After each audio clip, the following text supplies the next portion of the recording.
And could you join us, Alina and Adita, please, for a discussion? Now we have time for discussion.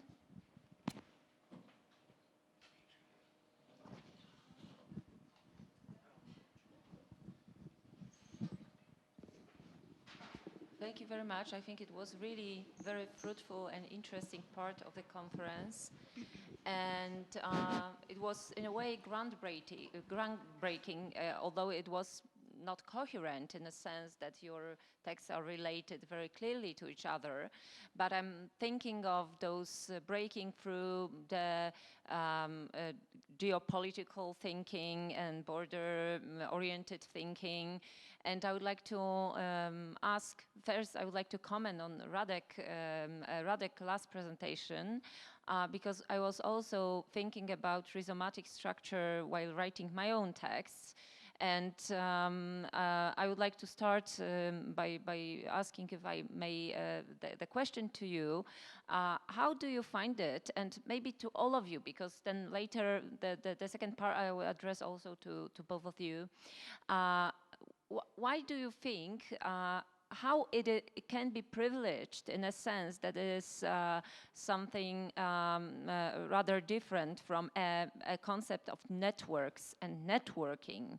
And I mean, of course, it is somehow attached to the affect, but you also told us about catexis and investment, I mean, investment of libido on the individual level, I would say. But I would be interested in a way of kind of transferring this concept of rhizomatic structure to the political life and to non-hierarchical relationship between so-called East and so-called West, yeah, because on the level that could be other than just personal, and you would like to extend this question by asking Aneta and Alina. You have very interesting texts that related to very affirmative, I would say, networks or friendship building. But how could you perceive a possible obstacles for East and East relationships? And I mean, by East and East, I extend a bit this notion as we agreed here. Possible obstacles in those kind of friendship building in terms of different possibly different class affiliation or geography, background, and other aspects of identity. If I may start, sorry.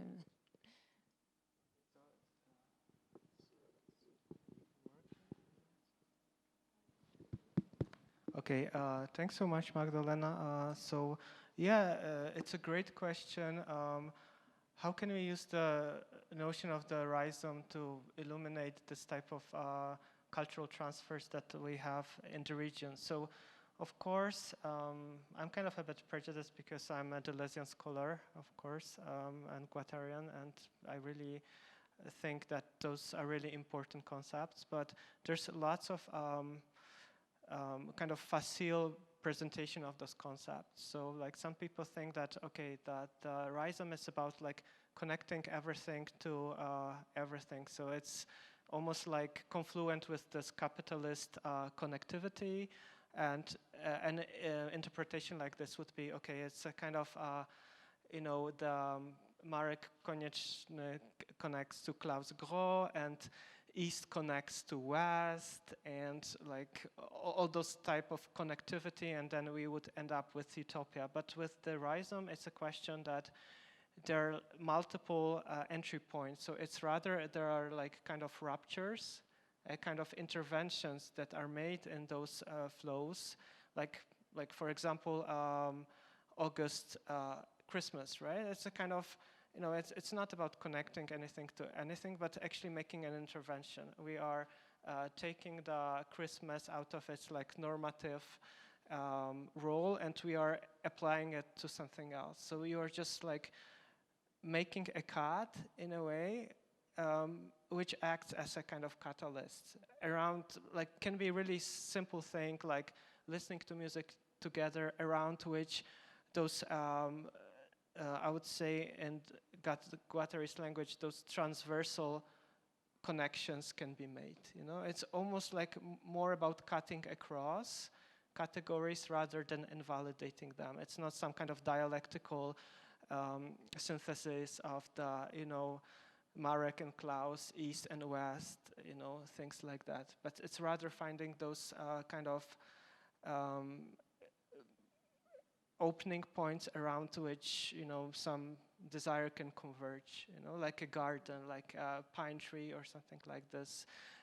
There's return right now to this there's a resurgence of interest in the thinking of Gilbert Simondon and his notion of point clef, which are those like key points that correspond to the technical phase of technicity during the magical phase, that people, you know, would go to like a crossroads and they would set something there and people would converge. We are talking kind of animate practices, you know.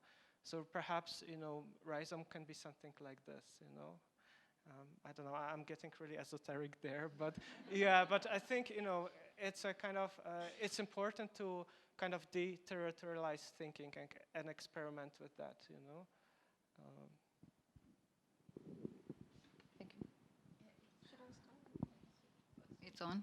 Okay, so thank you very much for for your comments and questions. So it's very simple in terms of my paper. So let's say, as he mentioned, and also I also try to put into evidence this kind of temporal cuts, like these interstices, which start not from above, but from beneath. So I think that's why I also kind of try to elaborate more on this kind of factual aspects, anecdotal aspects, biographical aspects, which so much, let's say, creates a sort of disruption in what we think about that moment and what was actually happened between these artists. So I think, because there are two elements that I try to point. So on the one hand, there is this capacity of this East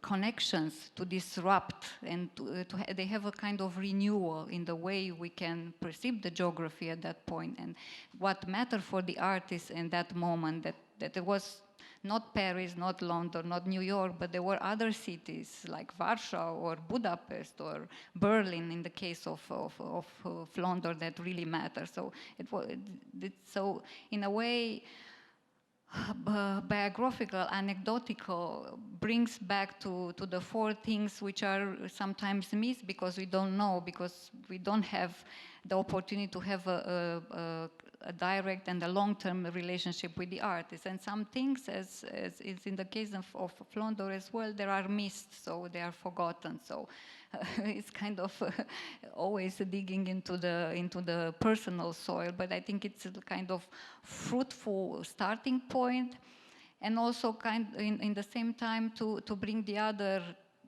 element, which I only highlighted at the end, that we don't have to, in a way, put so much pressure about this transculturality, transregionality. It's not the key of explanation of everything. So sometimes this kind of connection mean nothing. So just they went there, they returned, but there is no coming back. It's a dead end. So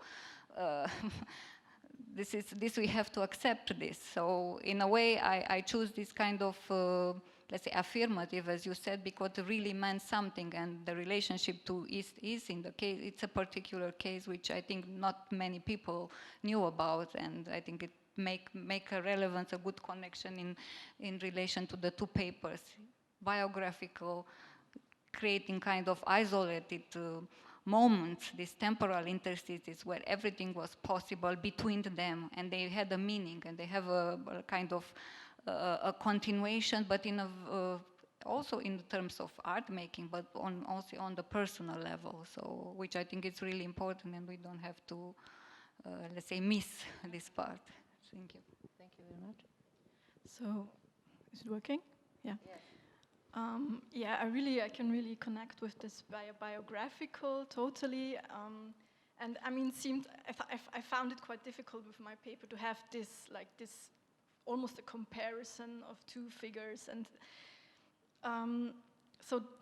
but the moment you begin to research into these figures and look at the historical material, into the biography of the figures, and you spin that further, you really get a picture of a situation, I think, yeah, which is not only like horizontal, but also within art history. It's kind of interesting to have this time relations, like what are they referring to in the past and so on. So I find it really important to have like the life of the figure, the career or the field they're coming from, and then the material, the materiality of their practice, and then to see how these objects also create space. So I hope I could make my point, like that this transfer always creates a certain space, and that there is a certain agentiality in that. I think it's a great notion that like those transfers are actually making space rather than just inscribing themselves into the space that already is. There's like this creative aspect to it, that they make something common. They create a kind of assemblage. They do something. They create a shared like timeline. And you are totally right that they also kind of reactivate other temporalities, because there are like different references from the past that like the two artists in communication share as well, Yeah, I think that if we consider not necessarily linear narrative of the time and space, then the power is less involved than in linear narrative of victorious and losers, and of course Foucault wrote about it, but then later it was also discussed. So this non-linear or partially linear narrative might be also interesting. Okay, do we have questions from the audience? Okay. I think Tomek was the first one. Okay, thank you. Thank you for all the three papers. For me, the common thread was materiality and biography. And my first comment would be that some scholars from Łódź worked on migrant modernisms, and they edited a beautiful book on migrating modernisms. It's in Polish, unfortunately, only. But the concept they coined is biographical materialism. And it's about cultural transfers made or kind of facilitated by people who migrated. So, the very concept, biographical materialism, is what came to my mind when I was listening to all the three papers. And the other comment is on what Radek said. You mentioned this kind of micro materiality of audio tape. And I was wondering if there was ever a conference on the role of audio tapes. Not only like the medium of artworks, but also, this recording, send and listen to, etc., etc. If there wasn't, so there should be one. Thank you very much. Thank you. And Boris Wooden now? Yes. I have actually, Radek, it's for a question to you. I'm interested in something we started, and I think it's extremely important to talk about time and our relation to the past, and the problem which I see in something we might say translating the past into the contemporaneity. This is the phenomenon of this bodily contact and the moment of the interest for body. And we see that this atmosphere of post-68 still this condition historical, which, and this is extremely important, it's beyond the Cold War divide on both sides. it's still the notion of sexual revolution there. The experiments with the communes, etc. But the question of body and tactility and sexuality was much more in the center than it is today. We might even say that we look at this past from some sort of, a post-conservative turn, distance to the body, even reactionary relation to sexuality. How would you think of this relation, understanding, identifying with these elements? I must say, Boris, I totally agree with it's a kind of really insightful comment.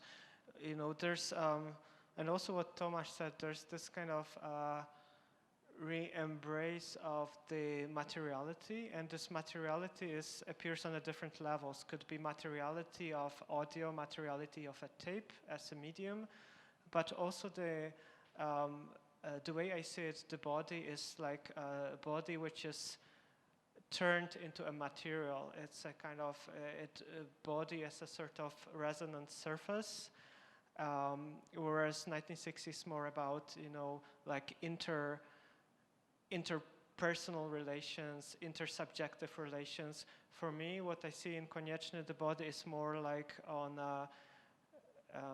turned into almost like a kind of bas relief. It's on a kind of molecular level, So this type of assemblages, I think, so like kind of infra level of desire, rather than. But of course, you're right that there's of course. It might seem like a commune, right? 1960s, they're like under a pine tree, like scantily dressed. But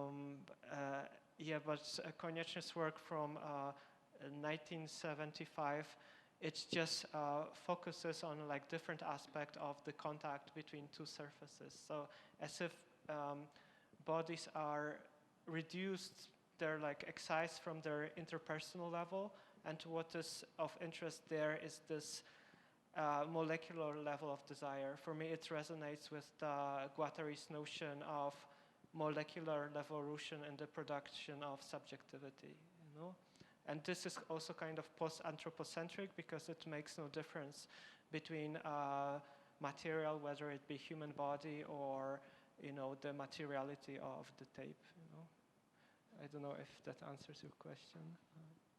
And Pavlina Morganova, yeah? Am I right?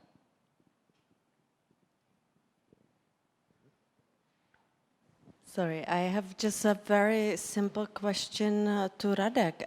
If you research some more Klaus Groch collection of music, and like what was the type of music he was sharing with his friends, because as we will talk tomorrow about Petr Stembera with Hanna Budos. Stembera was telling me that Klaus Groch always brought him some music, and he was talking about Steve Reich and Phil Glass, and so there was a mentioning of Pink Floyd, so maybe it was a very broad type of music, but I would be very much interested in this moment, because I think it broadens our focus on conceptual art, and I think music and of course and visual poetry and others play a very important role in it, and I would say a little bit suppressed this audio information which was going on. So that's just a simple question. Thanks so much. Actually, it's really interesting because I wanted to focus, I drew this motif of a reel-to-reel tape recorder as a key motif, and I also referenced this the shared interest in Pink Floyd. But other than that, I don't have many data on Klaus Groch from the point of view of music, but I think that would be a nice avenue for research because he was also a musician. Yes, Amishab, please. Just a short information connected to this topic. We have some materials donated by Klaus Groh in Artpool, sound materials, which needs to be still researched, but it's organized, it's possible to do this research.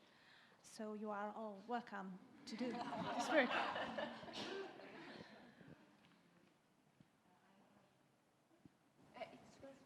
Thank you. I have a question. Thank you for your papers. And something that I wouldn't say trouble me, but I think is a big question. There is a question of the reading of the transformation of artistic practice by comparative approach with another artist. Like Juradek talked about how friendship with Groh actually transformed Marek Konieczny's approach to temporality in his practice. You know, Jiří Valoch was also in touch with Stanisław Droszcz. You know, there were a lot of different collections these artists maintained and developed throughout the years. Certainly, Groh and Konieczny's friendship, which was very intimate in the later years, is outstanding in terms of the emotional factor, so to say. But my bigger question is it legitimate, an approach to compare two artists, networkers, who are networking with many other people, and say that these are actual despairing influence them in particular way? This is my big problem, also in my own writing. Yeah, that's also what I was thinking a lot about. Like, for me, this was like having the figure of Gabmeier and Valoch, where these aesthetic analogies are so striking. It's really sometimes the outcome of their works is almost identical. Yeah, so it's very inviting to compare them, but at the same moment, you can't do that only with these two. The moment you compare, you have this net or all the other connections to other figures, to other fields of art practice, as you mentioned, to other visual or participants of the field of visual poetry. So you can't make this comparison. So that was definitely a problem I had with my paper, actually. But I think it's also interesting to just start with that, to have this comparison, to have this, and from that on, see the differences, see the analogies, and see the wider field of influences and where all this comes from. Okay, do we have some more questions? If not, thank you very much. Thank you for all your papers.